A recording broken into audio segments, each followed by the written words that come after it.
Welcome to After the Horn. Ron Zappolo and Woody Paige joining you once again. We've got a very special guest today, and I think, Woodrow, it's only fair that you do the introduction. He was a co-worker and a friend. I know the entire nation will be excited to find out that the second greatest panelist in the history of Around the Who Horn was the first? is joining us. Tim Cowlishaw, who came close, finished second in every record that was ever existing on Around the Horn. 23 years on a show nationally that went all over the world, 188 nations, and he had the ability to finish second in everything that we did. Tim, is Tim this fair? Cowlishaw, he is the Dallas Morning News great columnist and has been forever. And I've known him since he's a beat writer. And when he was a beat writer, I wouldn't have anything to do with him because I didn't deal with beat writers. That's true. None of that is fair, right, Tim?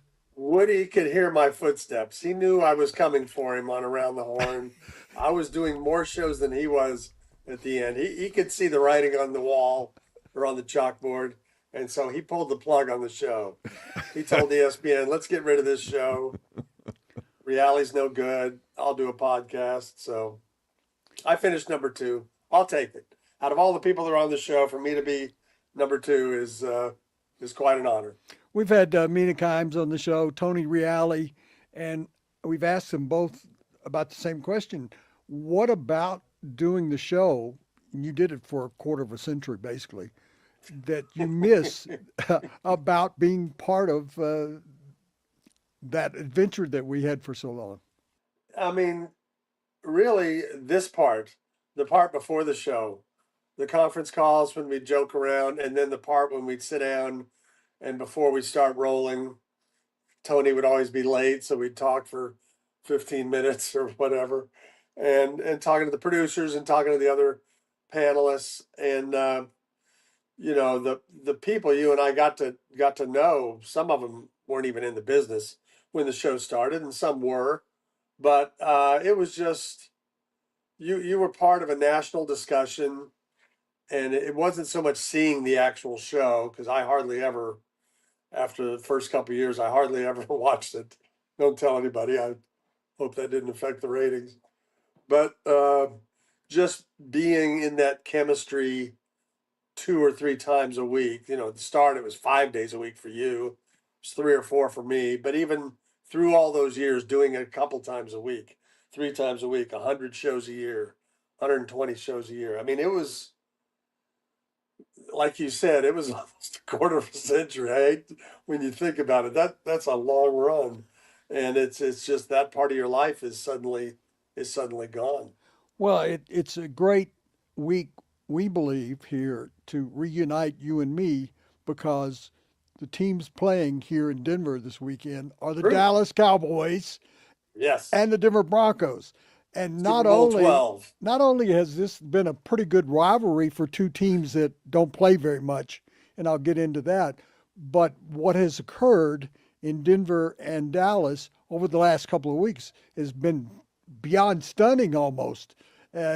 What you've been involved with from the beginning of the season and the trade that occurred in Dallas and what Denver just went through over the weekend with one of the greatest comebacks in the history of the National Football League or any sport for that matter. But how are you finding this season? It's taken so many turns from the Dallas standpoint. I didn't think they'd be very good. I picked them to go 6-11, and then they traded Micah Parsons 4 days before the season began. And the editor asked me, "Do you want me to change your prediction?" I said, "No, I think I've already got them down far enough. I think 6-11 still feels right." And I felt good about that really until this last weekend. This last weekend is the first time you could watch the Cowboys, and they beat Washington by 22 points. And I know Washington was missing both its wide receivers, but the pressure they were getting on Daniels, they didn't get pressure on anybody the first few weeks. The offense has performed at a ridiculous level. It's the first time in Cowboys history they've gone 4 straight weeks without a turnover.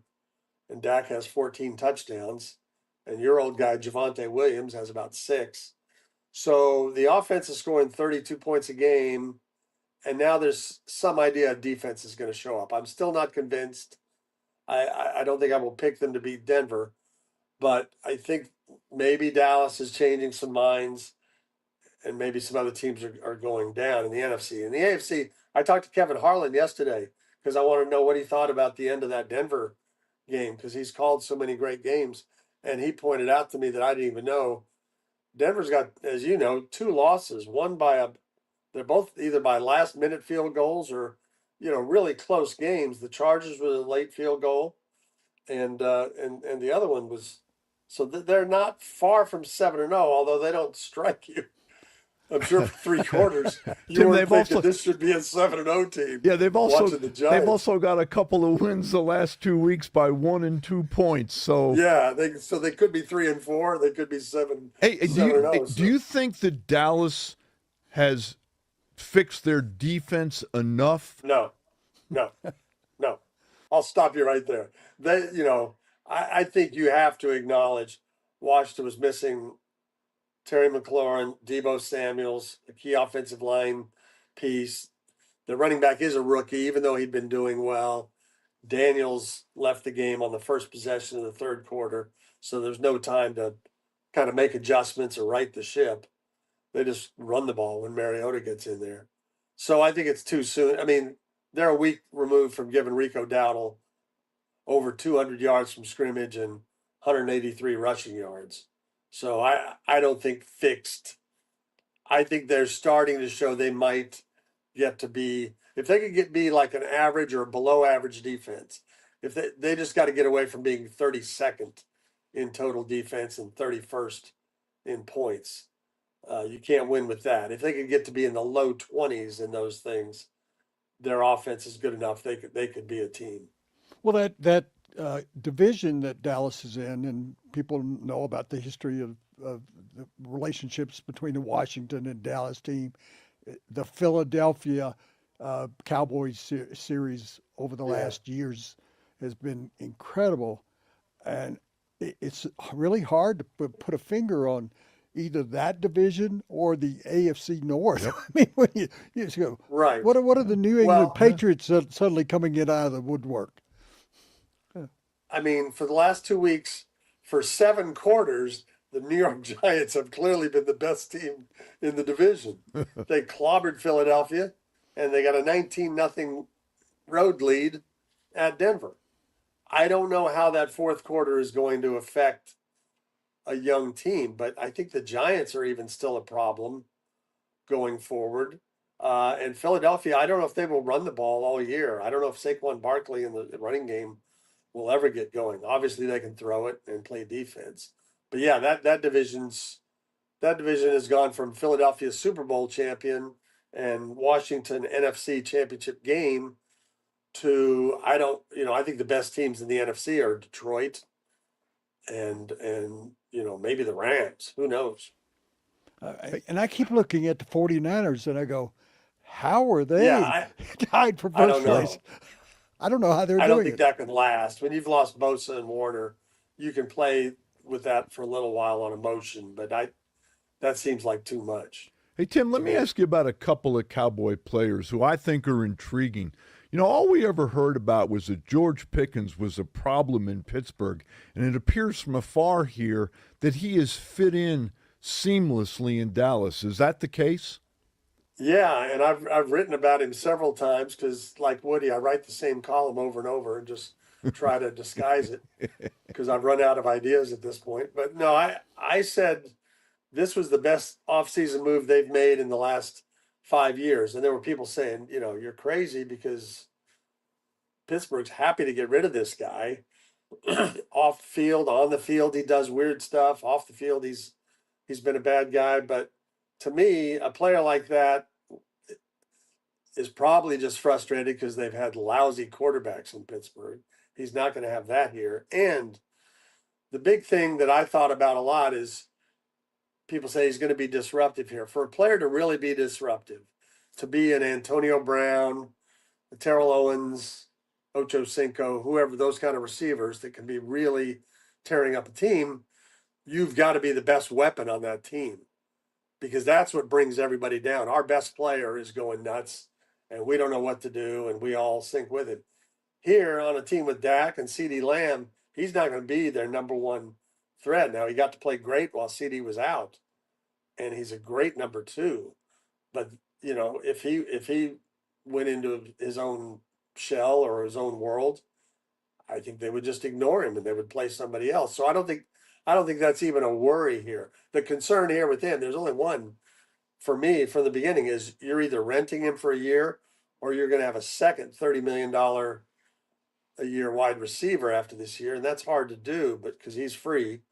And after what he's done already this year, he's going to make a lot of money somewhere. So they better make something out of this season because I don't know that they can, you know, I suppose with the Micah trade they can, but they're going to have all their money spent on offense in order to keep him. But he has fit in great so far.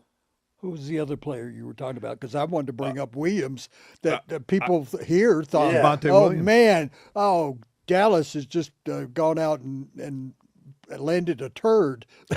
And the year he's having for you. Well, you know, he averaged 4.4 yards a carry that rookie year in Denver, and he had about 900 yards. And then he got hurt early in that next year, and that was I don't remember, but it was torn ACL, torn LCL, torn everything. Yeah. It was one of those massive knee reconstructions, and he never became that player again. But I also wonder a little bit, you know, Sean Payton's, I think, mostly can be a great coach. I think he also gives up on players. And I wonder if he just decided this guy's damaged goods. We're going to play this rookie. We're going to play that guy. And he played guys who weren't great either. So it's not like he didn't replace him with Floyd Little. So I wonder what kind of chance he really got there. But nobody, including I'm sure the scouts, nobody expected him to, you know, be the top in the NFC in rushing and just, except for one game, consistent up around 80 to 100 yards week after week and some explosive 30, big 30-yard run this last week, 60-something yard run against the Jets. Just very different player from anything I could have imagined based on what he did in Denver. I think we all know that if you follow the NFL and those terrible knee injuries do occur, Yeah. you don't come back for 2 years at the best, maybe 3. And Right. so maybe we're seeing the same player that we saw in Denver when he was a rookie and was developing, and now with basically 2 years away from the game, that he's coming back to exactly what he was when he got here. I know Natasha wanted me to, you worked with Natasha when she was with me on Around the Horn, and she's producing this show. And Natasha wanted me to ask you about why is there such a closeness between Dallas and Denver? All you guys come here to the mountains to go skiing. You come here to play golf. You've got the Cowboys and the Broncos. They don't play much, but the Broncos beat them practically every time they play them. Now you've had over the years this Dallas Stars Avalanche series, and the Stars just How's seem that to going? own the Avalanche. And then you throw on top of that, after what the Dallas Mavericks did the last season, I think everybody knows what we're talking about, and they get the best college player. And I'm looking a couple of days ago where one ESPN expert has picked Dallas to win the conference championship over the Nuggets. And I went, man, I didn't even think Dallas would be in the subject with the Denver Nuggets. But how do you just sit back and you're chuckling, and Natasha's chuckling because she's the one that came up with the question. Well, I've had a long storied love affair with the state of Colorado, Woody, as you know, since my freshman year at Boulder. Yes. He didn't I graduate from famously- Boulder, but he spent some serious time in Boulder. I got 27 hours under the books there. I walked into Sox Walz's office and told him I wanted to try out for the basketball team. even though I didn't play in high school. Oh, I had letting a lot of everybody know courage how back old you then. are. Sox Walseth. Yes, the Sox Walseth reference. You weren't expecting that. Oh, That was the team with Dave Logan and Scott Wedman. Scott yeah. Wedman was on that team. Anyway, to your question, yeah, a lot of people in Colorado hate a lot of people in Texas because we do come up there and ski and play golf and do all those things. Although I played golf in just outside Vail, Cordillera, Edwards. Yes. Yep. Jesus, those courses ate my lunch. I don't know that I ever want to play up there again. They're beautiful, but difficult, challenging greens. But there have been some really cool sports rivalries, and part of it I think in the football realm comes from Dan Reeves coaching so long in Denver and being a Cowboy guy and all that. You go back to Super Bowl 12, the first Super Bowl Denver went to was against Dallas. Not a great game, but some of the rivalries have been intact for a long time, and especially the Stars and the Avalanche. Those two, you were there. It's those two 7-game series in '99 and 2000 when both teams were still playing in small, small, loud arenas, old hockey barns. Those were tremendous fan experiences and great things to cover. Even though Dallas, of course, won both, didn't have to go that way. That's Colorado's the only team they could beat in the playoffs. Now they can't get past the third round. But it is funny. There's been some really good rivalries, and maybe the Buffaloes one day will win the Big 12. We don't know that here, but it's been not Maybe. this year. Yeah. Not this year. And And probably maybe not with that coach. maybe University of Texas will find a quarterback that's pretty good. They had one last year, but they hated him because they were anxious to see Arch Manning play. And now they realize they need to be apologizing to Quinn Ewers for the last 2 years. Hey, Tim, I got one more question for you, and it relates to the Cowboys. Yes. Will they ever win a Super Bowl with Jerry Jones as the general manager? An excellent question. He would tell you, of course, they won 3. I would tell you that I was the beat writer on the first 2. And while he had the title, Jimmy was the one making the moves and building the team and doing everything behind the scenes. It is the question that has frustrated Cowboy fans. It will be 30 years this year, when 30 years without a trip to an NFC championship game. A game the Cowboys used to play in on a regular basis. It is an incredibly long run for a team that's been pretty good a lot of that time, and been to the playoffs many times, but has terrible playoff records. Dak is 2-5 in the playoffs. Tony Romo was 2-4. There's 9 years you went to the playoffs with those two quarterbacks and never once won 2 playoff games in any of those times. So my guess would be win a Super Bowl. No. The question is, how long is he? He's fighting the clock as Woody and I and all of us are. Jerry's 82. He'll turn 83 sometime this fall. Can't remember when his birthday is. So how many years are we talking about for him? Does he have another decade at doing this? Then maybe so, but there's a lot of good teams in the NFC and a lot of teams built better than Dallas. Dallas may have a weird window to be pretty good if they could fix the defense quickly, but I don't really see how that's possible. And now if you waste a couple more years, then you're going to have lost the Dak years and you'll be on to your next quarterback. And I would just throw in, talking about quarterbacks and stuff, that if history had taken another twist, Sean Payton would be probably the coach of the Dallas Cowboys, because he Right. was the man behind Bill Parcells. And actually, after the game yesterday, he's talking about being on the phone with Bill Parcells. Like, he can't get past that. And he's just passed him in victories. But that is another dimension to this game, that Sean Payton has a real history of being offensive coordinator with the Dallas Cowboys. and he went off instead to the New Orleans Saints. But I think that Jerry Jones would have always wanted to have Sean as his head coach at some point. Yeah, that's a much discussed topic here. His time here with Parcells, and he left, a year before to go coach the Saints. Otherwise, if he'd stayed, he might have gotten the job after Parcells instead of Wade Phillips being brought in. Jerry and Sean Payton have a good relationship.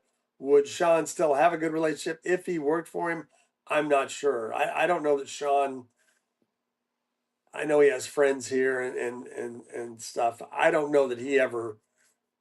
Fans loved the idea of Sean Payton coming here to be the coach, and I think Jerry would have been interested in it. I don't know if Sean would have really wanted. He knew what a battle it was for a guy as powerful as Parcells to deal with Jerry on a daily basis. Parcells didn't have anything to do with Terrell Owens coming here. That's something that happened in the offseason that he had nothing to do with. That's what you have to work with Jerry. So it's fun to talk about, but probably better for Sean that he coached where he did, both places. How much do you think that the Broncos are going to beat the Cowboys by? You say that cynically or laughing. Dallas just has not played on the road. The Jets. They beat Justin Fields, the worst starting quarterback in the league, who I think has finally lost his job. And they've, as I mentioned earlier, they've played 4 games without a turnover. You're not going to do that forever. They're playing perfect offense, and in that stretch, they've won 2 games. So it takes a lot to make it work for Dallas. So that Bronco performance Sunday baffles me. I don't know how they didn't score for 3 quarters and then did what they did. But I think Bo Nix is pretty good, and I think that's got to be a weird boost of confidence for them to win a game like that. So I would think it's going to be somewhere in the 30 to 23 range, Denver. I know you're close to shooting your age on the golf course. You should come back to Colorado because you might be able to do it here. I don't buy the whole thing about the ball travels far. I hit a low ball. I don't get a lot out of that. I need hard fairways that bounce. Well, thanks for coming on. I'm shooting your age. I shot your age the other day, but I'm not shooting mine yet. The only chance I have of shooting my age is if I lived to 104. Tim Cowlishaw, the second best all time, truly the best. We're number 2. We're number 2 in everything. Thanks, Tim. Thanks, Tim. Take care of yourself. Love you, Woody. See you guys. Take care. Woody, as always, we care about our degenerate gamblers in the audience. So let's go through some games and give them some really bad misinformation, all right? I've got a piece of breaking news that is amazing to me, that for people around the world that don't know about it, there is gambling in Colorado. Yes, there is. It's allowed in the mountains, and there's casino gambling. And I've gone up there actually, many times. I'm going to be part of the Chamber of Commerce here. You can come here and actually have a Las Vegas kind of attitude in the mountains. You can drive right up the hill 45 minutes from here. That's a free commercial for not mentioning any of the casinos, but there's the a few casinos and the state Blackhawk. have banned some gamblers already. They said you're prohibited. You can't come back. And I still can't figure out that story. What did these guys do? Were they like picking up chips counting cards or picking up chips? Or hey, how about Oklahoma and Ole Miss? Do you have any feel on that game? I think there's strange happenings going on at Ole Miss. There's a coach there that's got more attention at more places than anybody in the world, and they were undefeated. They have since dropped down from 2nd to 3rd place down to 8th, and I have a feeling, just pad this away, that the coach at Ole Miss is going to become the coach at Florida. Yeah, you know what? I think you're right. And I think the coach at Ole Miss loves the fact that he's been bandied about for all these jobs, but I think the Florida opening, that sounds right. Yeah, and that would Which means Oklahoma will. That would be the 4th SEC school that he's either been an offensive coordinator Or or head head coach. And Oklahoma is trying to get back in track and not being paid much attention to, and they are ranked at 13, but they're 6-1, and Oklahoma sort of slid out of the picture for the last couple of years. Got a close friend who's a Oklahoma alum, and he played there, and he told me this year he doesn't think they're that good. I think Oklahoma fans are spoiled. I remember when they had Stoops, and they would lose one game every year, and he always complained that they lost one game every year. So Oklahoma, they can't satisfy anybody. They're 6-1. It'll be a good ball game. Who you got? Because I'm going to take. We're betting our paychecks on this. So far, I've had to reach in my wallet to give you money. Well, you will get it back this week. I have no strong feeling on this game, but I would shade Oklahoma. You? I'm going to take Ole Miss. Okay. I think it's a bounce back, and I also think that this will be a game that Ole Miss must have in order for the coach to go to Florida. So if he loses this week, that's it. Yeah. Next. Hey, how about Vanderbilt? They beat LSU. I love this story. Their quarterback is, doing the Heisman pose in the end zone. They've got another tough test this week against Missouri. Vanderbilt really hasn't been a team de factor in the Southeastern Conference. Since maybe ever. Well, I was going to say late in World War II, was 48 or 49 was the last time Vanderbilt had a really great football team. Missouri hasn't had a really good football team. Got better last year since a guy named Drew Lock was a quarterback Firing there. it for them, yeah. This is an interesting game because you again have two teams that are 6-1. Yeah. There are 6-1 teams all over the Southeastern Conference, but none of them are rated now in the top three. I think. Vanderbilt sold me last week. I'm going to take Vanderbilt in this game. I like the quarterback. I think they got something going. I used to, when I was going to school at Tennessee, I'd drive from Memphis to Knoxville, and I'd always stop at Vanderbilt because they had a great donut shop. I knew it was going to be food related. I've known you for 50 years. I knew it would be something. So me going to Vanderbilt was like stopping there for donuts. And my only other Vanderbilt story is covering the Broncos, who played the Titans. Yes. In the Vanderbilt Stadium when the Titans came from Houston to Nashville, and I got locked in the stadium. And I called the police department and I said, "I'm locked in here." And they said, "We don't know how to get in the stadium." So you're tough. Can't you climb over a wall? I said, "I don't know." So that's a story that means nothing, and you can edit that out. Who are you going with, Vanderbilt or Missouri? I'm taking Missouri. Okay. Because I always wanted to go to Missouri, but I couldn't afford to go to Missouri. LSU, Texas A&M, undefeated Texas A&M against LSU. Speaking of coaches, the LSU coach, Kelly, is 2 days away from not going to Florida, 2 days away from not being back in Louisiana again Is he next still year. speaking with a Southern accent? Because his next job, if he goes to New England, he's got to get the Bostonian accent. The last undefeated SEC team, and you wouldn't have suspected at the beginning of the year that it'd be Texas A&M, but Nope. I got to take Texas A&M. So do I. I don't think LSU is just Not a that really good. average team. They're an this average. year. They're not that good. And I don't like Kelly as a coach. I don't really, either. Or So as a person. So we both agree Texas A&M. Okay. Let me just start here. Colorado, Utah. I watched the BYU-Utah game Saturday night. I was impressed with both BYU and Utah. Utah's a heavy favorite in this game. I hate to say this. It hurts, but I'm going to take Utah in this game. why does that hurt? Because You I don't want to. like I Utah? live here in Denver. I had Skull people that, Buffs, upset. I'm calling see it. you. I hope you're right. Listen, anything's possible. CU hasn't shown me enough that they can go in. Utah, Kyle Whittingham does a good job. They're a tough team. They're a physical team. BYU is terrific. They took them right down to the end. I got to go with Utah. At the start of the season, I thought Colorado would just get to the bowl spot, and their favorite fan died recently. That's and true. they wanted to get to a bowl for him. They're not trying to be in the national playoff or They got to win 3 more winning games. the divisions, but this is not where they're going to win one of those No. games. I think there are some on the schedule upcoming. I agree. They have Not good this one, though. chances. No, I like Utah every year. Yeah. They have a great coaching staff over They do. there. They have a good fan base that I don't think people really pay attention to around the country. And Utah's a better team this year than I think a lot of people suspected. Yeah, I they agree would with you. be. Utah, that BYU game was a terrific game. Oh, we got the pro games tonight.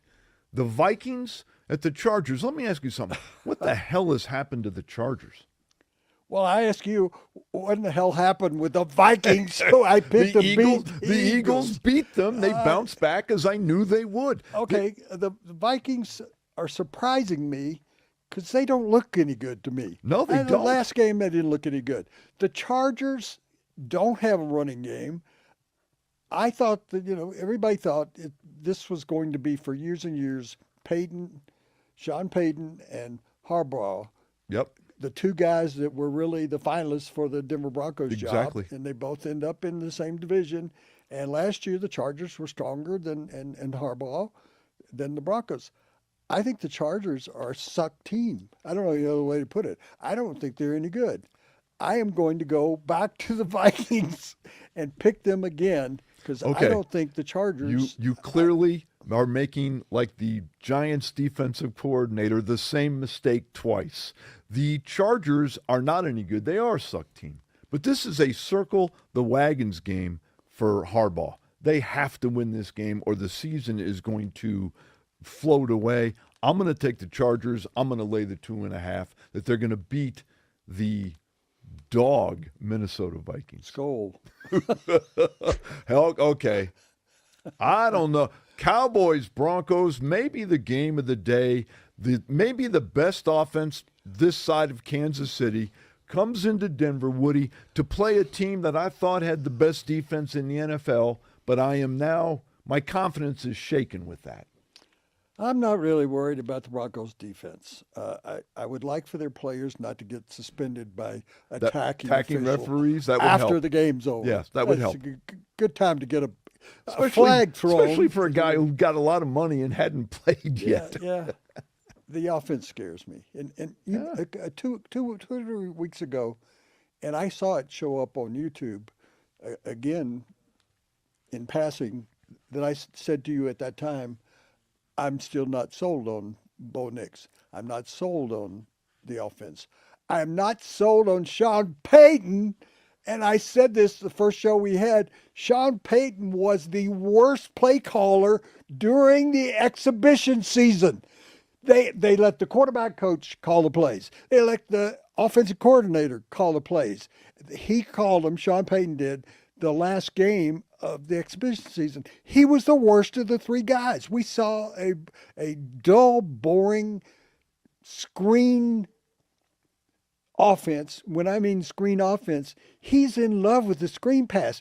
I have never seen a team in Denver that throws more passes that are directly 1 yard or directly behind you.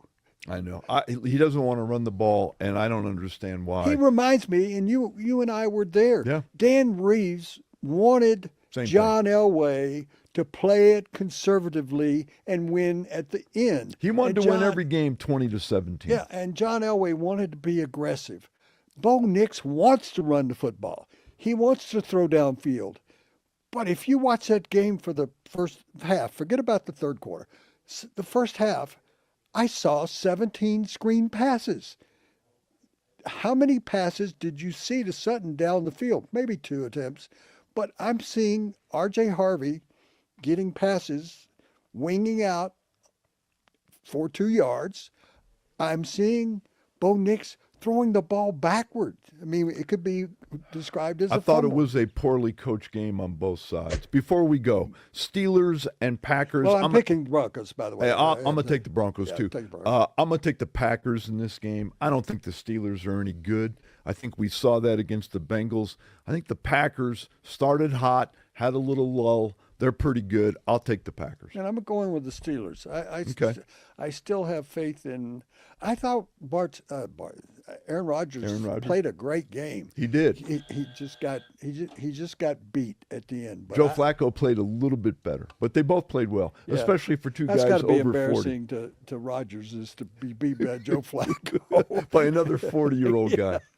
I got to ask you, are the Dodgers, based on all the money they spend and all the superstars they have, are they the new Yankees? Are they the team that America is going to root against next week? Well, when you consider that they haven't been back-to-back World Series champions in 25 years. Something like that, yeah. The Dodgers'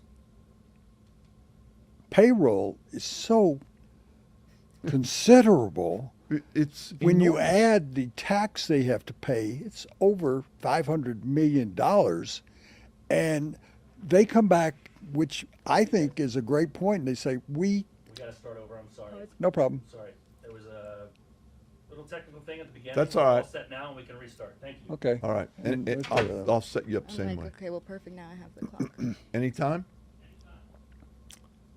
Woody, the World Series starts on Friday. Dodgers, Blue Jays. We see the odds there. The Dodgers are heavily favored. I got to ask you, are the Dodgers with their payroll, are they the new Yankees? Are they the team that baseball fans across America are going to root against? We don't know that this is going to last for a while, though, because the ownership around the league don't want the Dodgers Don't like to it. have the biggest payroll, one that's over $500 million. Not But happy with as it. the Dodgers respond to that, they take all of that money, they say, and I think there's truth to this, and they put it back into the That's team. why they're in the World Series Yeah. in back-to-back years. They gave Ohtani $700 million in total amount that he'll eventually get. And in the first year, they got most of that money back in sponsorships with Japanese companies. But I can see why the other owners are not happy with the Dodgers. They all want to be like Tampa Bay. Spend very little, have some success. They don't want to spend $1 billion. But there is a question, the Blue Jays, who also have a pretty strong They do? payroll, that it proves that you don't have to spend the $500 million to get to the World Series. It took every moment of their life to get into the World Series. I've watched that. Yeah, Mariners Blue game Jays. 7 was a great Yeah. game. It was a great game. I didn't think, and I told you 2 or 3 weeks ago, I said, I don't think I see the Dodgers repeating because it doesn't happen. But what they do have is they've got a 4th-string starting pitcher that also can give you 3 home runs in a game. And again, yeah, which might be the forget the might be, the greatest performance ever. Tell me a way, and listen, you're right about the Blue Jays. Their payroll is better, but the key to the Blue Jays season came in spring training when they signed Vladimir Guerrero to a long-term deal, and Vladimir Guerrero has been the best player in the playoffs. Sure, and they've managed to do all of this without Dante Bichette's son. That's true. That's a great point. He has not played since about the 1st of September. If he were to come back, would you give the Blue Jays a chance? No, I don't now, and I was wrong 3 weeks ago when I said Dodgers aren't going to win it. They have a better starting rotation. Much better. They have a better leadoff hitter. Much better. Keep going because they have the advantage everywhere. You don't know what all of those this dancing Hernandez is in the outfield. Kike and Teoscar. Yeah. Yes. And Freddie Freeman shows up, whatever he was. Yeah. At shortstop, you go, Smith's back and healthy again. But let me say this. You and I both know this because we're old baseball fans. We can go back in time and look at a number of World Series where some player out of the woodwork comes out and has a great World Series, whether it's Gene Tennis from the Oakland A's. Sure. There's always a guy, and there may be some guy in Toronto that we're not thinking about that comes out and, hits 600 and plays great. I'm hoping that happens for an interesting World Series. I think we're both pulling for a Yeah. long World Series. Yes. And if the Blue Jays were to win it, I'm not anti-Dodgers. I'm not I'm not either. Blue Jays. Yeah. But I'd like to see a great series, and I'd like to see somebody like the Blue Jays. We're talking 32 years. Yes. Since they've been there. Yeah. I mean, we're spoiled, but 32 I years was is a long time. there. I was at the last one when they played the Phillies. Yes. And what I remember distinctly, this shows you my stories, is I was having to travel back and forth between Philadelphia and Toronto. Which is not easy. I'm in a hotel in Toronto, and I got to catch a flight at 4 o'clock in the morning to get to Philadelphia.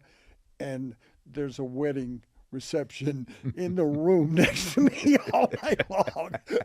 See, you and your friends tell these great sports stories. My sports stories are, gee, how am I going to get to sleep? Do you want me to tell our listeners and viewers the greatest story you ever told me? I don't even know if you remember this, that has nothing to do with sports. Can I tell it? Sure. Okay, Woody and I were on the road. This had to be at least 30 years ago, and I can't remember where we were. And Woody told me the story, Natasha. I'm not making this up. He can confirm this, that he was busy, and I think we had a cocktail, and we were going up to our rooms. And I think I left first, and Woody went to go on the elevator, and a lady of the evening came up to Woody and said, "For $200, I'll go up to your room and do whatever you want." And Woody said to the woman, "Okay, write a game story in a sidebar, and we got a deal." Now, is that true? Yeah, that's good. Well, and so did she do it? We don't want to go that far. We'll just She figured out what column, column could be, something against a wall, but sidebar she couldn't. figure that out. But I always remembered, Natasha, that story because he told me that like the next day, and I couldn't stop laughing. No, and I that's remembered hilarious. it forever. One of the great Woody Page In that stories. series with Toronto. And one that I don't think has actually been told before, which is kind of rare nowadays. Toronto is in a dome stadium, and they have a hotel that's windows are.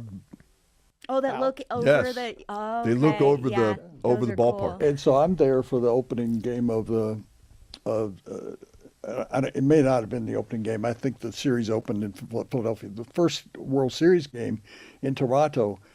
And with binoculars, you could see into the hotel rooms, and there were people having sex in the rooms watching the game.